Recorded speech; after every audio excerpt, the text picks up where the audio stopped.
in 1 gram of water.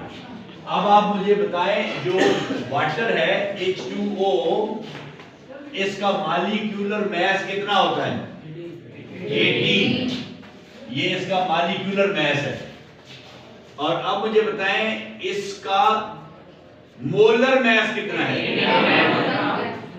अच्छा, molar mass of H2O is equal to 18 ग्राम पर मोल।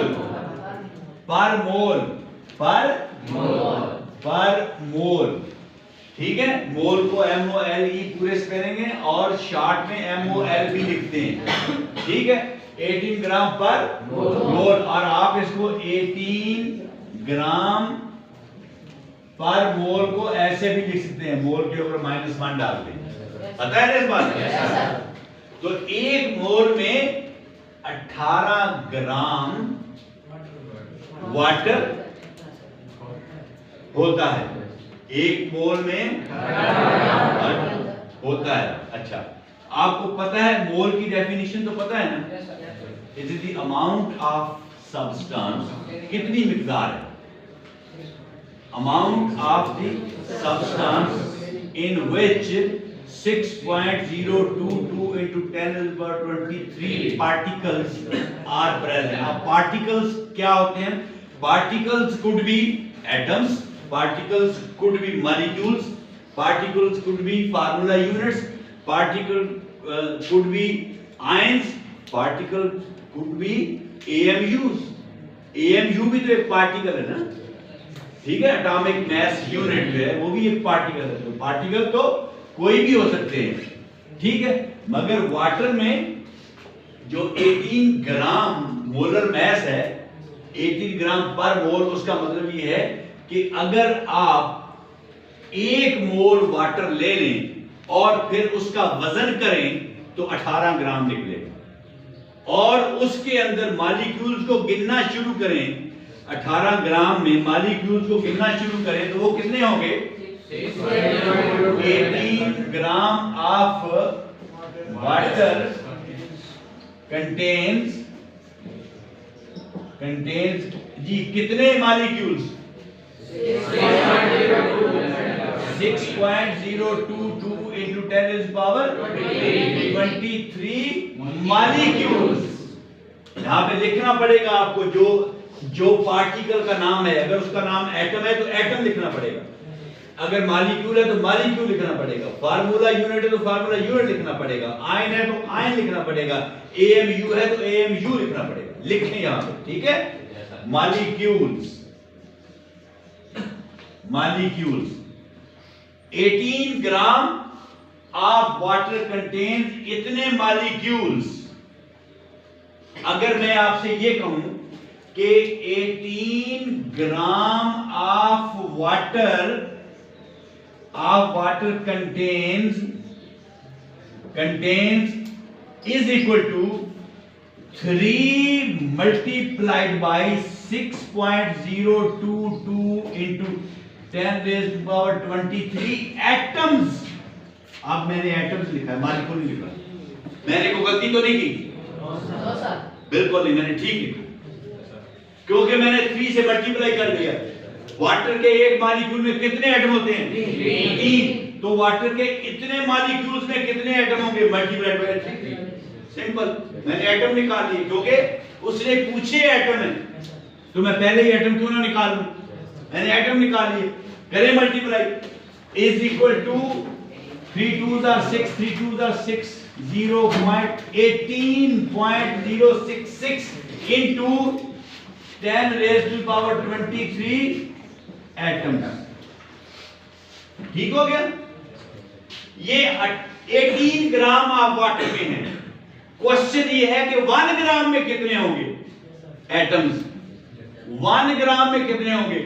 तो ये सिंपल यूनिटरी मेथड है जो आपने 4वीं और 5वीं जमात में पढ़ा है।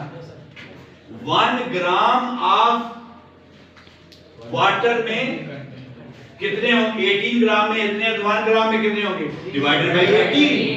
तो 1 gram of water water contains is equal to 18.066 into 10 over 23 atoms divided by 18.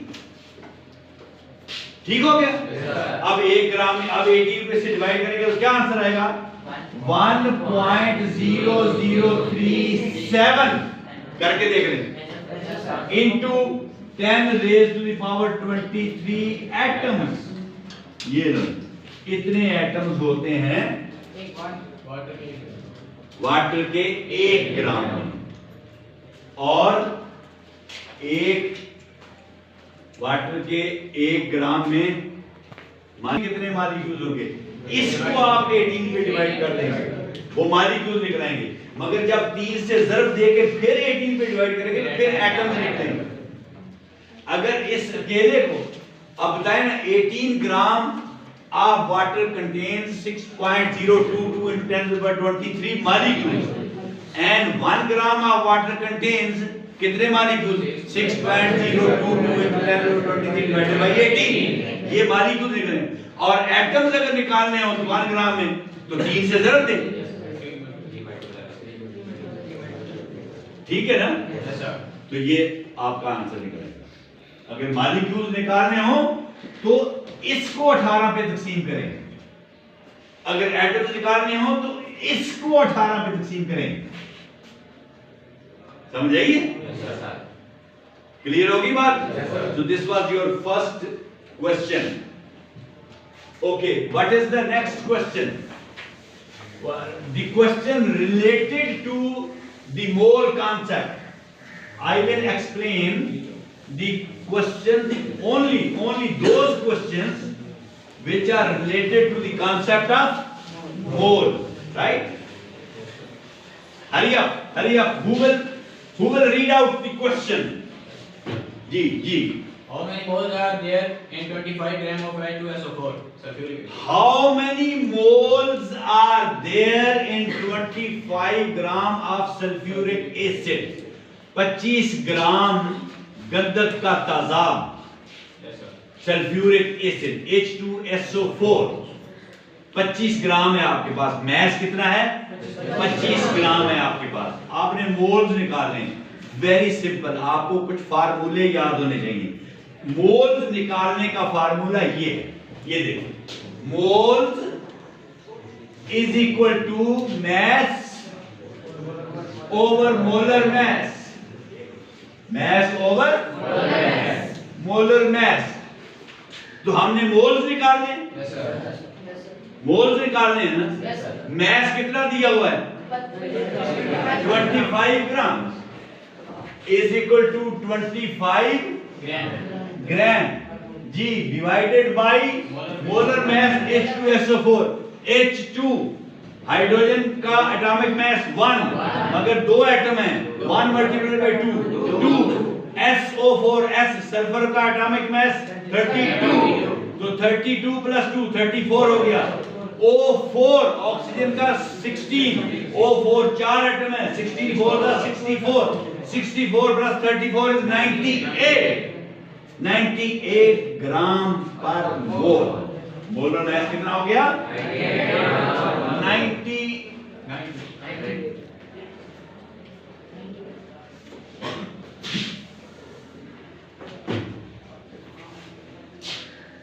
98 ग्राम पर मोल।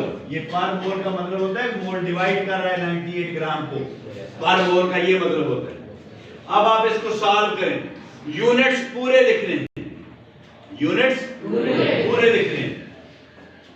ये देखें, ये 25 ग्राम जो है, इसको अगर मैं 25 ग्राम ओवर 1 लिख दूं तो कोई फर्क तो नहीं पड़ेगा, एक ही बात है ना, आंसर तो 25 ग्राम ही आएगा। ओवर 98 ग्राम ओवर मोल,